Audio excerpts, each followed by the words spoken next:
আমি ব্যারিস্টার সুমন, আমার বাপ বাচ্চা আসুন, আসেননি বাচ্চা, আমার ভাই দেশে তাহন তাহন দেন লন্ডন, আমার সব বোন তাহন কোন কানাডা আমেরিকা, আমার বউ গোলাপুরিও নাই, আমার ভাই নাই, আমার চাচা নাই, আমার মামু জেলাইন আছে নিলেন সব হইল গিয়ে আপনার মেসাব ও কুগাওড়া শুনছেননি কোনোদিন আমার কোনো মামুর নাম।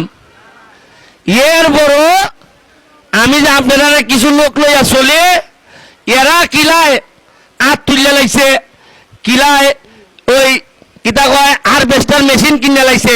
আল্লাহ যে বাঁচাইছেন, যদি আমার বাইন শাস্ত্র বাইন থাকতো তে ডেলি মনে হয় আমার একবার উলঙ্গ করে চাইতে দিলানে। এখন আমার সাথে যারা থাকে ভাই, আমি না ওই সিদ্ধান্ত নিছি আগুনে ফুইরা যতদিন এমপি আছি একটা দেখা বানাইতাম না। ওকে আমারও যারা কাদির ভাই আমার সাথে আছে, সাজিদ আমার সাথে আছে, সিএনজি সেক্রেটারি, এরা কি আমার মতো হইবে? বা আমার ফিসে যারা আছে এরা কি সংসার নাই?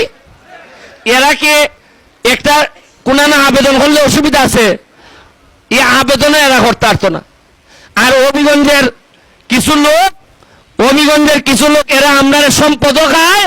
এখন আমরার কোন বালা নেতা তৈরি হইলে কেমনে সংবাদপত্রের নিউজ ইটাইটা করে আমরা নেতা লাইন নষ্ট করতো, ইটার লেগে ওরা বুঝে দিচ্ছে। এমন কোন ব্যবসা বাদ আছে হবিগঞ্জে যায় না? পার্সেন্টেজ যায় না? শ্রীমঙ্গল যায় না পার্সেন্টেজ?